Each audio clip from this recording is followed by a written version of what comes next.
朋友们好，今天是10月29号，星期五，欢迎来到远见快评，我是唐晋远。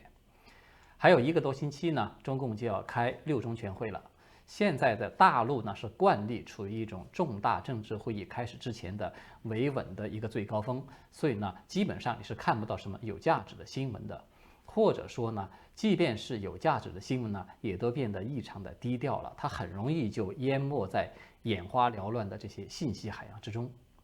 那么今天呢，我们就要先来聊一聊这样的一条已经不算是新闻的新闻。虽然它的时效性已经过去几天了，但是呢，我认为它还是非常重要的一条新闻，值得我们花点时间来进行讨论。一个很不寻常的现象是呢，不知道什么原因啊，海外的媒体几乎没有对此进行报道，似乎呢大家都没有太注意到。我其实也是在昨天啊才看到这个内容，那么这本身就已经是有点不太寻常的。所以呢，这个可以说算得上是一种双重的不寻常了。在已经差不多是1周以前的10月23号，中共的全国人大官方网站啊，有刊登出来这么一条还不足300字的通告。这个标题呢很长，它也很有中共特色，就是非常的不引人注目。它是这么写的：全国人民代表大会常务委员会关于深化国防动员体制改革期间暂时调整适用相关法律规定的决定。那么这个通告的内容啊，它也非常的官腔，也是非常的党文化了。你一眼看上去呢，几乎就看不明白他想要说什么。但是如果说仔细的琢磨一下呢，就会发现其中其实是蕴含了非常重要的信息的。它和当前全球都在聚焦的台海这个风云诡谲的局势呢是直接的相关。我们简单一点说啊，这个消息呢，它就是全国人大常委会第31次会议呢做出的一个决定，在深化国防动员体制改革期间，暂时调整适用4部法律中的有关国防动员等6个类别的4种普适性的规定。而该决定呢，将从10月24号起就开始实行，也就是说，到今天为止呢，它已经生效了足足5天了。那么这4部法律它是什么法律呢？它分别是中华人民共和国的国防动员法、人民防空法、国防交通法，还有国防教育法。涉及到的6个类别是哪些类别呢？它分别是国防动员、人民武装动员、经济动员、人民防空、交通战备，还有国防教育。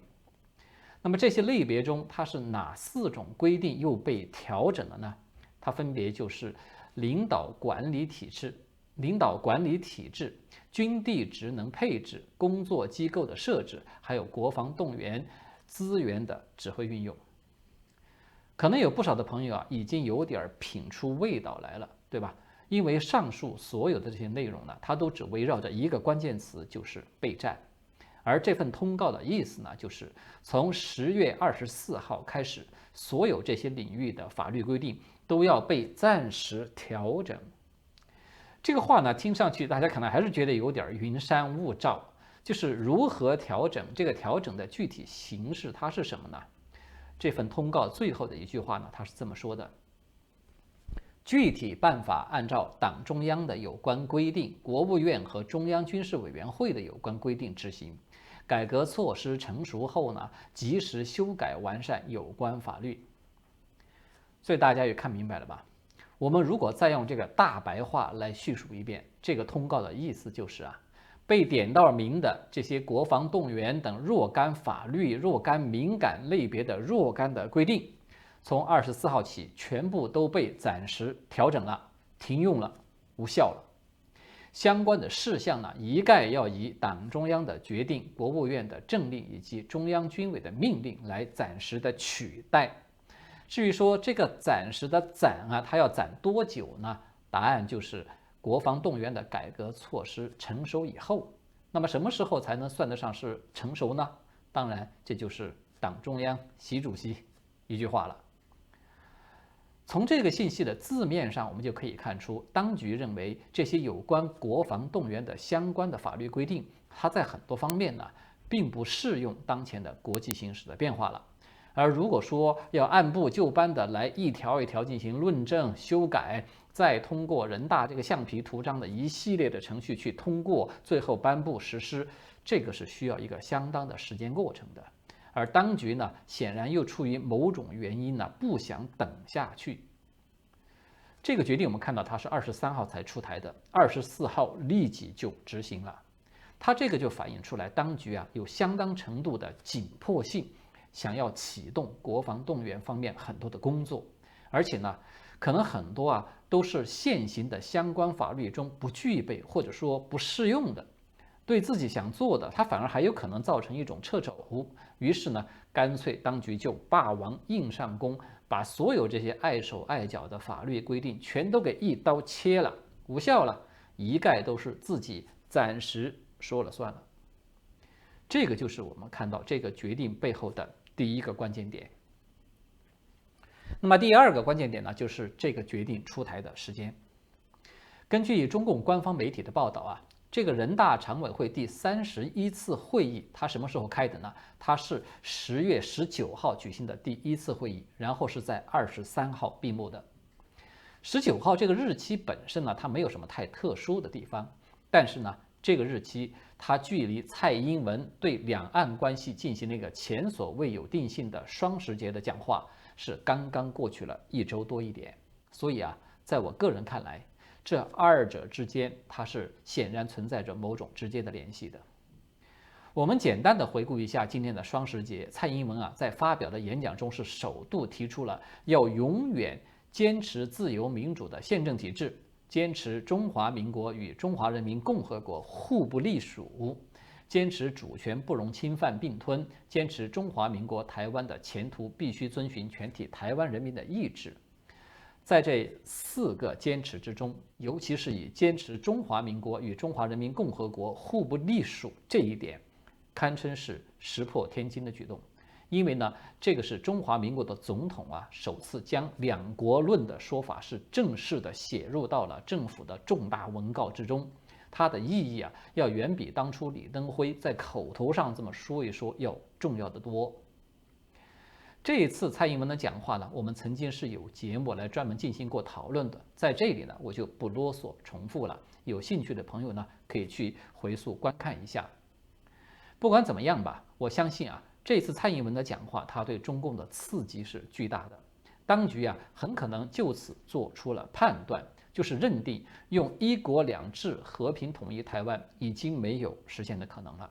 只能够全面的转向武力吞并。所以呢，在仅仅9天之后，立即中共就出台了我们现在看到的这份决定，就是所有关于战争的军队的动员、民兵的动员、经济的动员，还有关于像防空啊、交通战备，还有国防教育的动员等等，一概只能听从中央的一纸命令，任何人都不能够再以法律的相关规定来作为自己的挡箭牌，来逃避或者说是对抗政府的相关命令。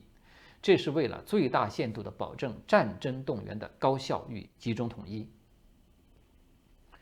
那么就在今天呢，中共国台办的副主任叫做刘军川的，他居然啊在一个研讨会上就有公开的喊话了，说统一之后呢，台湾的财政收入尽可用于改善民生。所以大家有看到了吧？这个战争还没有开打，中共已经在开始毫不掩饰的规划要怎么样去使用台湾的财富了。那么第3个关键点呢，就是习近平这一次的动作，它堪称是一箭双雕的。它不仅仅是在开启庞大的战争机器，将中国社会要导入到一种随时可以军管、随时可以切换到暂时轨道的这么一个模式。同时呢，它也是在进一步的削弱政治对手的，是这么一个举动。1994年的11月29号啊。中共当时是有正式的通告成立国家国防动员委员会，那么该委员会呢是在国务院中央军委的领导之下，主管全国国防动员工作的这个一个议事的协调机构。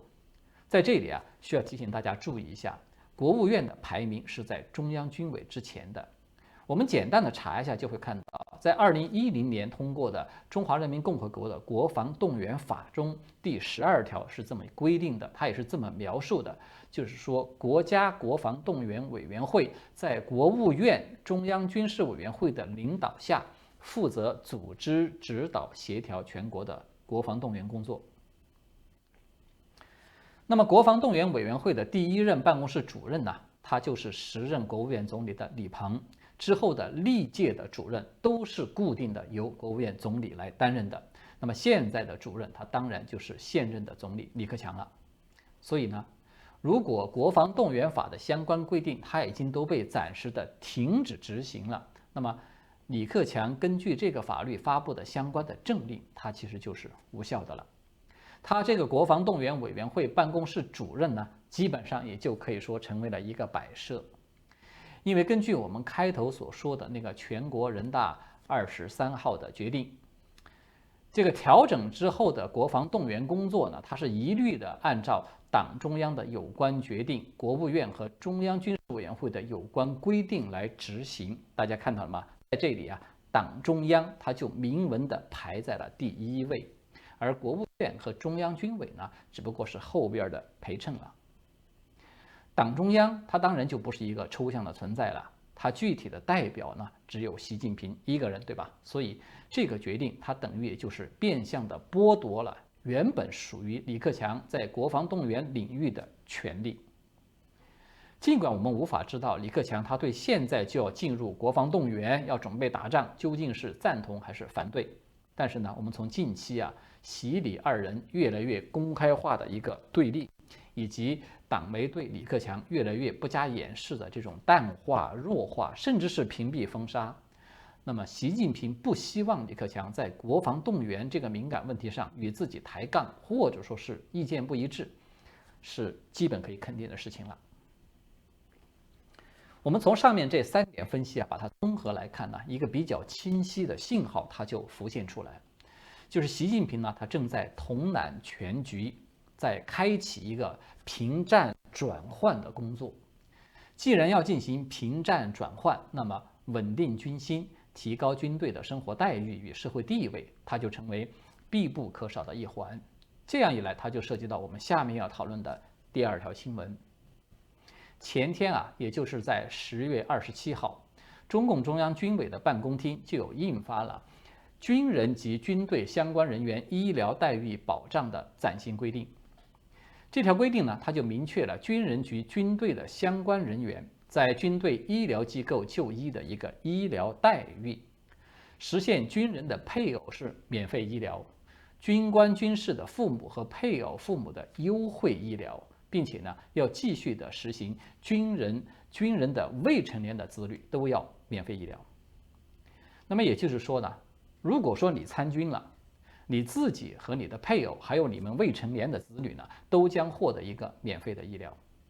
而你们夫妻双方的父母呢，都可以获得优惠医疗。当然，这个优惠之后的价格，它肯定是在非军队的医疗机构就医所无法相比的。而且呢，这个规定还要打通远离军队医疗机构单位军人及其家属就近就便到驻地医疗机构的就医渠道。什么意思呢？意思就是说，如果你住的地方距离那个军队医院很远不方便，那么也可以通过一些手续、一些渠道，让你在就近的便利的地方医院去享受同等的福利待遇。那么这当然就是一个巨大的福利了，对吧？在医疗、教育和住房成为党妈压在中国人民头上3座大山的这个当下这个政策它就等于是党给你拿掉了1座山了，是大幅度的减轻了你的生活压力。这个代表中共军方喉舌的军报的评论员叫做署名为军正平的，他就有立即的发文解读说，优待军属是对其牺牲奉献的一份肯定，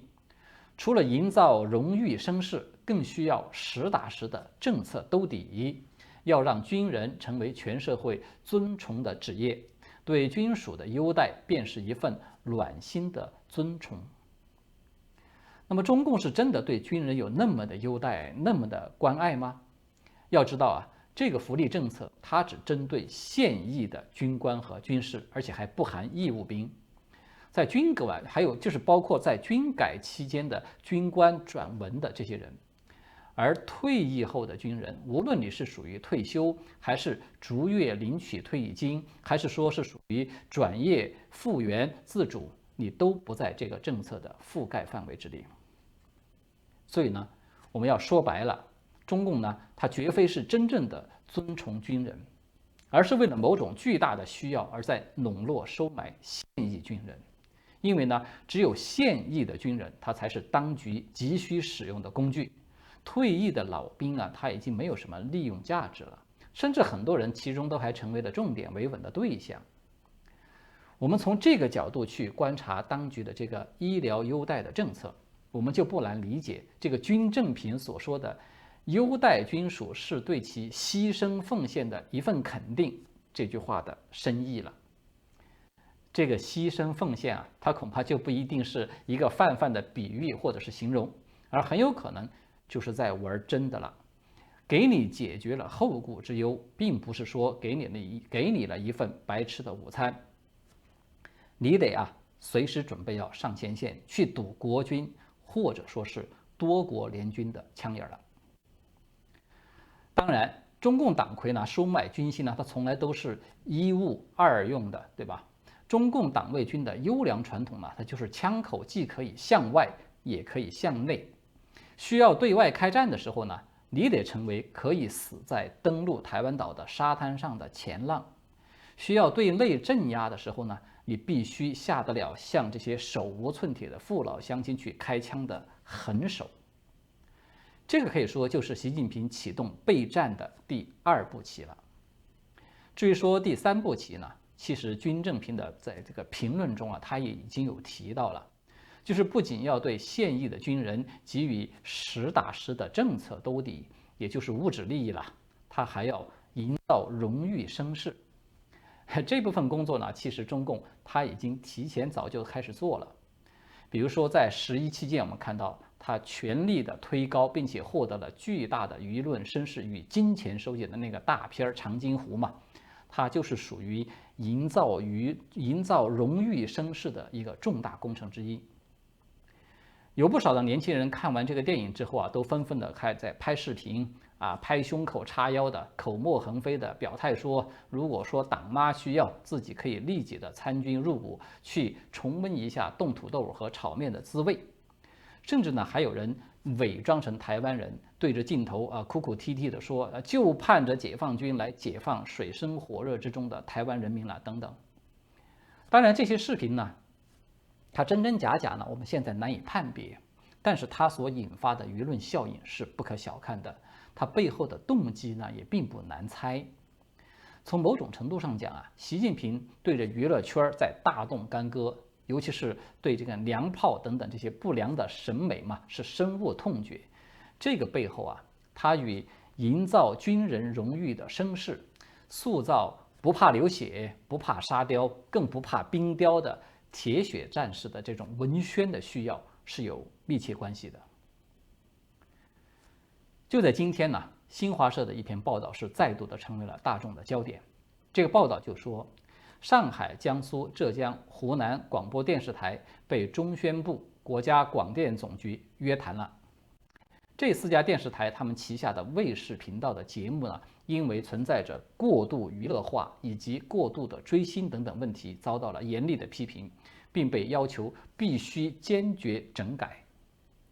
那么这个整改的内容是什么呢？它归纳起来基本上是4条。第一，就是不得过度娱乐化；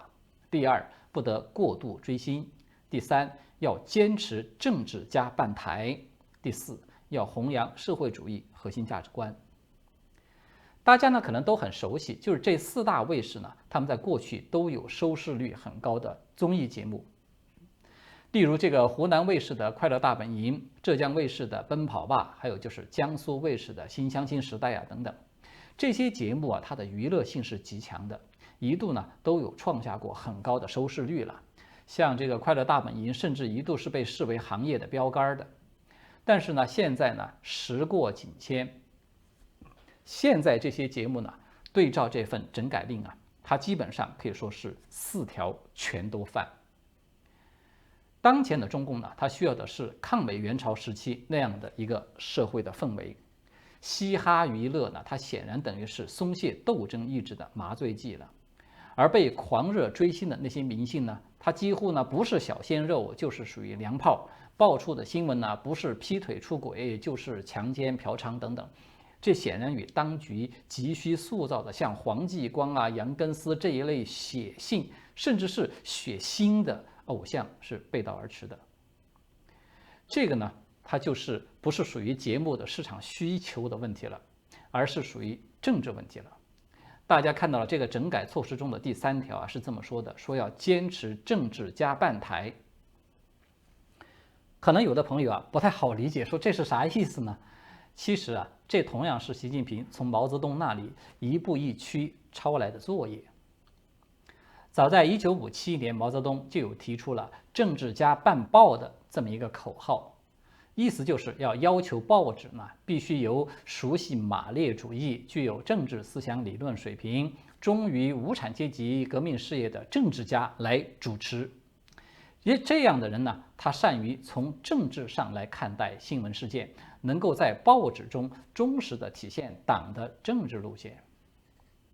那么，在2016年的2月的时候啊，习近平在党的新闻舆论工作座谈会上就曾经是再次的提出过政治加办报的这个要求。所以现在我们看到的这个政治加办台，它只不过是简单的复制粘贴过来而已。如果说过去的这个军队打仗呢，是叫做兵马未动，粮草先行，那么我们都知道，中共党军打仗的一个惯例就是兵马未动，是宣传先行。不出意外的话呢，我们可能很快就会看到，像涉及到歌颂军人、抗美反日、支持统一，还有就是渲染苦难、鼓励牺牲等等这些题材的影视节目呢，将会很快的覆盖大陆的各大视频的平台了。此前我们已经有讨论过，习近平啊，他在经济领域拳打脚踢，对吧？一整套的7伤拳打下来，他最主要的一个目的呢，其实就是要重整经济结构，目的呢是要备战备荒。如果加上他现在的国防动员与对这个娱乐圈的一个大整顿，我们就可以看到他一个非常明显的趋势，就是他在把枪杆子、钱袋子还有笔杆子都在开始一步步的转入到战时的轨道。我们用一言以蔽之，习近平呢，他正在打造一个自己版本的先军政治。这个先军政治可能很多朋友都有听说过，就是他呢一直都被视为是朝鲜的一个代表性的国策，是吧？简单来说呢，就是在国家事务中啊，一切工作都要以军事为先，以军事为重。那么这个作业呢，它实际上是金正日当初从毛泽东时代抄过去的，现在呢，习近平又出口转内销给抄了回来。好的，今天呢我们就聊到这里了，谢谢各位的观看，祝大家周末愉快，我们下次再见。